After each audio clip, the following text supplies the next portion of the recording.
On this week's FAS TV, cultivating change across crofts and farms with the use of technology and succession planning was the theme for this year's Farm Advisory Service Conference.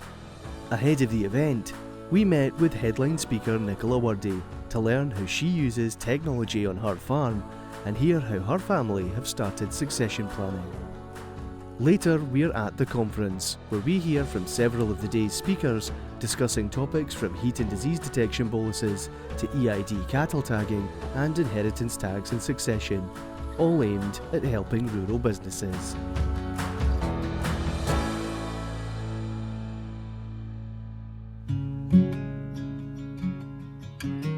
Nicola, thank you for joining me today. This is not your first appearance on FAS TV, and I'm sure with you being a farming influencer that you will be a recognisable figure for many. Do you want to just remind us, however, of your farming story and your farming business here? Yeah, absolutely. Thank you very much for asking me. I'm looking forward to the conference and speaking alongside lots of other very interesting people. So here at the moment we're farming about 240 suckler cows that are split calving half spring and half autumn, and currently all our calves are sold at 10 to 12 months old as stores through A&M Thainstone.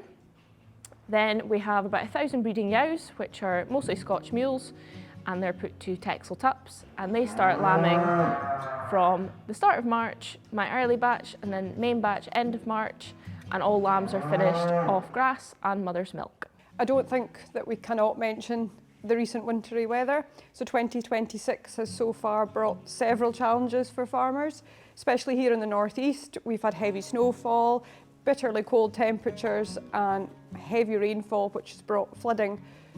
We may have seen an insight into what the weather was like here for you on your farm through your social media outputs and channels, but can you just explain what it's been like and what the weather's been like here for the start of the year? Yeah, so far 2026 has brought weather warning after weather warning, it feels like. We started off with several feet of snow, which brought the first challenge. Our cows are all housed at the moment, so that was slightly easier from that point of view, but our sheep are all outside. So trying to locate them all and make sure that we had them all was a big challenge. It's also meant that I've had to start feeding earlier. This means that I'm using my silage supplies a lot sooner, and coming off the back of a dry summer, silage is in short supply already, so it could potentially prove to be a very expensive winter, and we're still in January. Followed on by the recent rain that we've had as well. We've had a lot of flooding since then with the snow melt, but also just wind and rain has proved another challenge. We are here today to discuss the upcoming Farm Advisory Service Conference. This year's conference will be held in Inverness, and you're one of the key speakers, a headline speaker for the event. How do you feel about this, and what can attendees expect to hear from you on the day? Yes, I'm delighted to have been asked. It's an honour for me to be able to speak at these events and share our story, share my journey in farming. So I will be speaking about our farm, my social media, and the technology that we use on farm to make our business run smoother and our lives a lot easier, while also touching on succession. Touched upon it already there, that technology is one of the key themes for this year's conference. Can you please tell me how you use tech here on your farm, the difference that it makes to you, and give me an overview of the types of technology that you're using? So technology that we're currently using, some will be familiar to many I'm sure, and some might not. So in terms of the cattle side of things, we have got calving cameras, which paid for themselves in the first year. We also have EID tags in all of our calves, and we're trying to introduce it into our cows also. In terms of our sheep, we also have a Tapari system. So that is something that I can weigh and record and get lots of data to track our sheep, how they're doing, and make sure that our lambs are performing to the spec they need to. For both cattle and sheep, we're also using a management tool, which is an app on my phone, which records all the medicine, all the movements, just everything that we do on farm. Registering calves is all done through this app. It's simple, it's easy, and it's quick. And technology on farms is becoming more and more relied upon. There is more usage of tech across our farms and crofts, from the use of drones, electronic medicine records, EID tagging, virtual fencing. You've touched upon your calving cameras. We are about to head into the spring calving and lambing season for this year.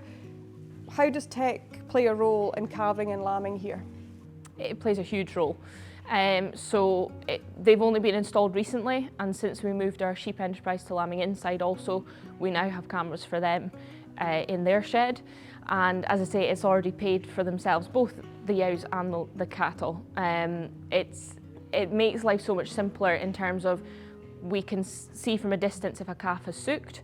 We can also watch a cow or a ewe from a distance to see that they're getting on okay, progressing well, and there's no complications without having to disturb them. There's endless reasons behind them. You know, I'm constantly checking them, even if there's nothing happening, just out of interest, and it just allows us to see how our livestock are, check on them throughout the day, throughout the night, and it's just made our lives a lot easier. And as I say, they've paid off. So in 2025, you won Sheep Farmer of the Year in the British Farming Awards. Technology also has a key role in your sheep enterprise, and particularly at lambing. You have quite a high lambing percentage usually, correct me if I'm wrong, but it's 215 to 218%, so there is a lot of triplet lambs. Technology has a key role in this with your automated milk machine. Yeah, absolutely. So probably about 3 or 4 years ago now, we swapped to lifting every third lamb, and the decision was made obviously because, you know, they're worth a fair bit now and our scanning percentage was only on the increase. So we felt it was about time that we lifted the third lamb, and by doing this we then purchased an automatic milk machine. Then we take off every third lamb and that goes onto the machine, and then the machine works in a way where it just creates a small amount of milk, which is fresh and warm for the lambs, and it's much more like a ewe for them. They do really well on it, and they start going away off farm at the same time as some of our lambs that are on ewes also. Can you tell me please how tech has improved your business, specifically looking at herd and flock recording software? Yeah, absolutely. So we started off with Flock Watch, which is an app on your phone which is through Herd Watch. And we started off by using it to try and improve our records. Before that, it was written on a piece of paper and you had to try not lose it. So we then moved to recording it all through this app. So whenever we purchase a medicine, we put it straight into the app, and then I can, as and when I treat animals, I can then do it straight away. It's helped a lot at lambing time, particularly for me, when you're maybe jabbing a couple ewes. You can just put it straight into the app there and then. There's no mistakes made. It's accurate, and it keeps your records up to date when it's a very busy time. In terms of the cattle, we then moved to recording it all on the app also through Herd Watch. That was done in 2024. I was sort of thrown in at the deep end for that, just with losing my mum. But taking that record on, following on from Flock Watch, has made it a lot easier because it's all in one app, can do it all straight away. And as I say, it means that the calves can get registered straight away. We can do it as they're born. Again, if we're treating cattle, can do it crush side straight away on your phone. It's all done, and again, no mistakes are made. There are many challenges in our industry, in farming in general, but lack of labour is one of the biggest challenges. How can the use of technology help farmers with labour? So one example I always use is the Tapari race well that we have, which we purchased back in 2022, and that was future-proofing our business here. It allows me to work with the sheep myself throughout summer. It means that me and my dogs can do any job that's needed, and it means that we don't need to have that extra person. For a lot of people, it is, labour is hard to get. That's one of the biggest things. So by doing even just small changes to your business, improving setups, that sort of thing, it can make a huge difference. And what's your advice to farmers or crofters that may be thinking about using technology? Absolutely. I mean, it's the way forward. It's definitely the way things are moving. Don't be afraid to try new things, I think is important, and always reach out to fellow farmers, to businesses, to the folk themselves, the sales reps, to find out exactly how it will and if it will impact your business. Don't look at somebody else's business and think, I need to do this because they're doing it. Look at your own business, do your research, and like I say, reach out to fellow people that are using it and get honest reviews. So how do you use social media to highlight the technology that you're using? So yes, social media is a huge part of our business and my story, and I've become to utilise that to share our story more widely, but also try and promote things that we do on farm here that make our business a lot easier, hopefully, and run smoother. So technology I use to promote the likes of my Tapari race well. So that was an item that we purchased thinking that it would improve our system, it would improve our sheep enterprise, with the result of me being able to work it myself. So with me being able to share that all on social media, it might encourage other farmers to think, actually, we could use something similar, whether it's the same product or something totally different. It gets people thinking about what they could do on their farm to improve the efficiency of their enterprise, and it maybe just also encourages people to reach out and ask what options are out there, and as I say, get an honest review. Succession is another of the themes for the upcoming conference. You mentioned earlier about the loss of your mum. I know how incredibly close you were to your mum, and I know what a big role and a big part of the family business she was, but she also had a big influence on your farming story. Can you touch upon succession, the loss of your mum, and what this has meant for you and the business? So yeah, growing up I was very fortunate to have two incredible parents, and they have installed several qualities within me from them, which has built who I am today, and I'm incredibly proud of what my mum and dad have created here, and I want to continue that on, keep making them proud. And it's not been a topic where we haven't touched on it before. Succession has always been spoken openly in our family, which has been really important, and I understand I'm lucky to be in that position. I know it's hard for a lot of people, but I'm also very grateful that we did have these conversations when mum was around. We knew what she was wanting, and we had an idea of where mum and dad had the focus of the farm going. So we're still in conversations. It's obviously, with everything that's happened, it has propelled everything that wee bit quicker. But I'm grateful that my dad and my mum were very open and honest about succession here. Land and legacy were key themes of the recent and just past Women in Agriculture conference. As a woman in our industry, how important do you feel that legacies and succession is, and really what's your advice for anyone that's yet to have that all-important conversation? Yeah, so I think it's very important, and I think with all the recent changes as well, it has started to make people really think about the future of their business. As I say, I'm very fortunate that mum and dad were very open from an early age as to what they were thinking and what we were thinking. So we've always been encouraged to think of the future and the business and where we want to see it happen and go. So I do feel very fortunate to be in that position.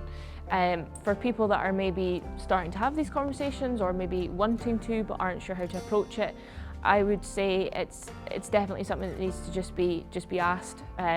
If you feel comfortable to just have that conversation, sit down, just get people thinking. But also it's potentially an option to bring in somebody from outside that maybe doesn't necessarily know your family, your business, that can get an outside opinion and can just get the facts and the figures and give a review of your business and what they think from an outsider's point of view, because it can be tricky to just keep it within family. So yeah, I would definitely encourage anyone that's in this position or wanting to be in this position, then definitely just go for it, because it is very important. Because to be honest, you just never know what might happen. From our experience with losing mum, 12 days after getting engaged, we were in the happiest we'd ever been, and then all of a sudden she was no longer here. So I do think it is very important to have these conversations, because you just never know.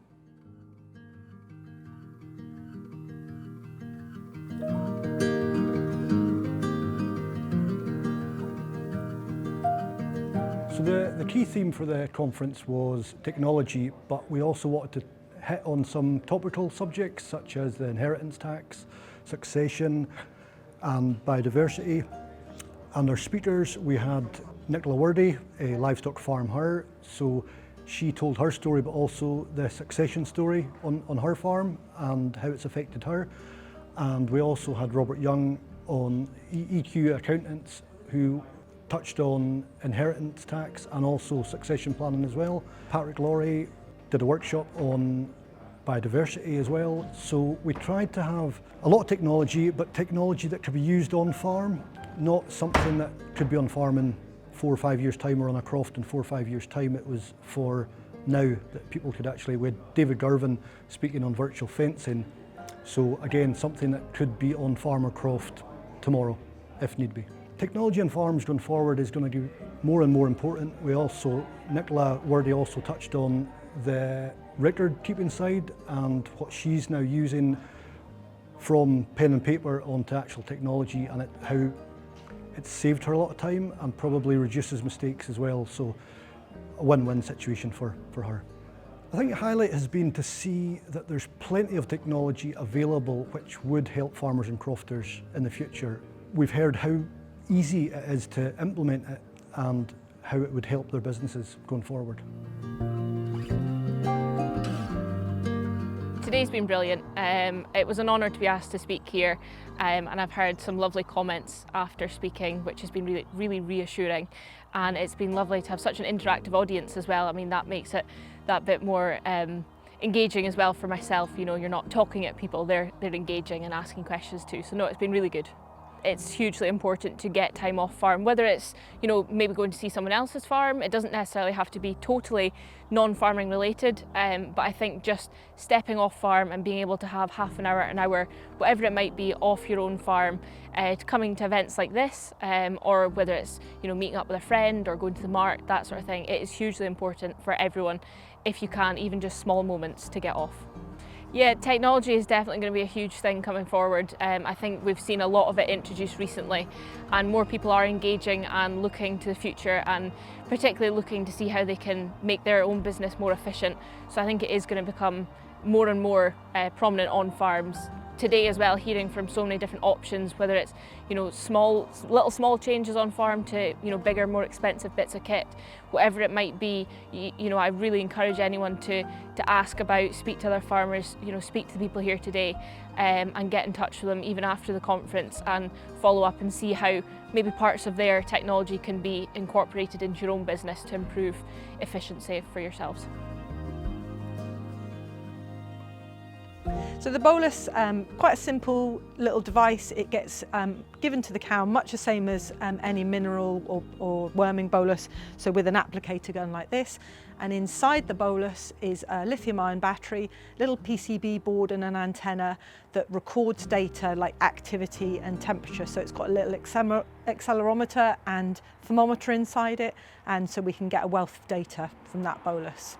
Well, the beauty of this system, and particularly for the health side, is because we're measuring temperature from actually within the cow in her stomach, we're able to get really accurate data and very early. So we can get the farmers to treat cows much earlier than they would normally before she gets really sick. So you can avoid antibiotic usage just by giving her an anti-inflammatory and just being aware that she's ill, really. That it's hugely important, and I can cite many instances where farmers have been very stressed, particularly at calving time if they're block calving.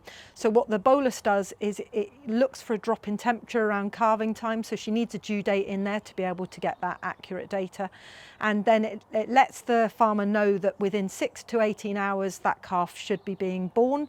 The average is about 15 hours, so they get a little alert on their phone to say whichever cow it is calving, and then it means they can put her somewhere where they can monitor her safely, make sure if it's a difficult birth they're on hand. And we always say to them, if it gets to 20 hours after that alert and nothing's happened, put a hand in, because it may well be that she's got a twisted uterus or ringworm, something like that. So it's a fantastic way of de-stressing that time of year for the customers.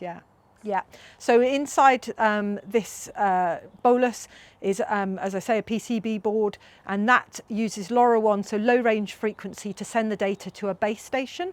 The base station is set up in the cow shed, and it's plugged in just with a 3-point, normal electric plug.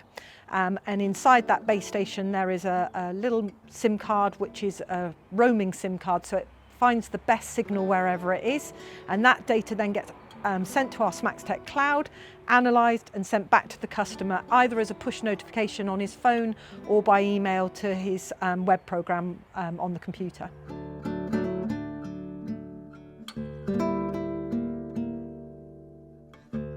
Succession planning is absolutely key to any agricultural business, any family farm business where you've got you've got generations coming through.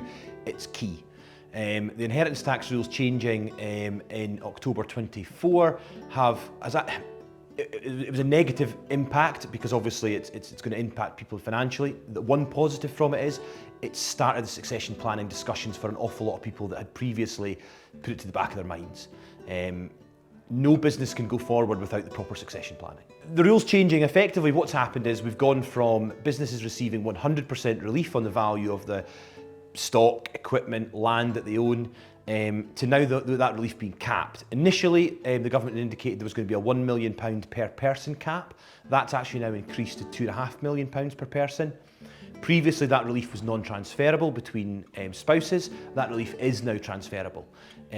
So yeah, it's still going to cause pressures, less pressure potentially than it was going to cause at £1 million of a limit. Effectively now you've got a £5 million buffer as opposed to a £2 million buffer. So yeah, it's still going to need careful planning. It's going to need your professionals involved, and it's going to need round the table discussions. Again, the value of the cow herd, if you're a livestock farmer and you have cows, is potentially taxable on death. Under the old rules, that was completely covered by business property relief. Under the new rules, it is potentially covered by business property relief, but obviously we've got this £5 million cap. So what obviously we've seen in the last probably 24 months, but certainly last 12 months, is the value of that cow's potentially gone from say £1,500 to £2,500. So again, it's pressures like that that that £5 million limit is potentially CPI linked from 2030 going forward, but value of equipment's higher, value of stock's higher. If you think about a store cattle producer, buyer finishing cattle, they were buying calves, probably £1,000 a head. They're now buying them at £2,000 a head. So you can see very, very significant increases in values there. Following on from the announcement last year at the NFU conference, ScotGov has now committed to ultra-high frequency for cattle, hoping to start by the end of this year, 2026. I was just informing all the farmers today that there are some other T's to cross and I's to dot before that will happen, but we're very hopeful that we'll sit to that date. From the date that's going to start, we will hope to introduce mandated UHF tags, which will be a nice pink colour, for calves born after that date, and the historic herd to follow on at the time soon after that. I also was showing the farmers some of the tech that they can use to read the cattle. For instance, here's a UHF reader, which is also an Android phone, which has a lot more flexibility to do other jobs on the farm as well, given new tech and apps that are available. The readers can link to other devices to help farmers with their decisions, such as weighheads, and showcasing some of the other users, other readers that are out, such as these, which are in markets and abattoirs throughout the whole of Scotland, ready for the implementation date. Also showcasing some of the new tech that's out there, which is a dual reader fit for reading sheep or cattle, depending on your system. Came here today because I needed to get off farm. I know it's good to get off farm in terms of my own well-being. It's good to get away and learn. Yeah, today was really good. It's just fantastic to see events like this in the north. Really important that we get them up here. A full room, and we listened to some really useful speakers today, and throughout the day, yeah, we were getting challenged mentally. Some excellent questions coming from the audience as well, and a few take-homes for us to go away with. Succession planning in terms of relevancy to our business is really important. Today it reaffirmed what we've done and where we've been focusing on recently as part of Agri-Tourism Monitor Farm, which we're involved with for Highlands and Islands. Succession was big for us, with 4 kids all showing interest in the business, ranging from 18 up to 24. We've been doing a lot on this. Our oldest has now joined the partnership. I was very lucky. I joined the family partnership when I was 17, so that sort of it did always happen in our family. But we talked a lot about it, spent a lot of time with lawyers and accountants, and worked out a way to bring number one in, and the rest will hopefully follow, or will be given every opportunity to follow at a later date. If they don't want to join the business, that's fine, that's not a problem, there's no pressure there. But yeah, it's a bit of chat there from the accountant today, talking about that and succession, and yeah, really good in the breakout sessions, able to pick his brains a little bit more and chat through that. In terms of tech, we're doing quite a lot of the things that were talked about today already. We're probably quite early adopters of those things. Some of the EID stuff that's going on in both sheep and cattle. Yeah, we're fairly onto that. So, but just again, good affirmation of the direction we're going is the right direction. So, yeah, really useful. Key take homes for me today would be that we are on the right track. We need to keep going down that route and keep making time to get away off farm for events like these. Really good for our well-being, and I'll certainly go home with a few thoughts.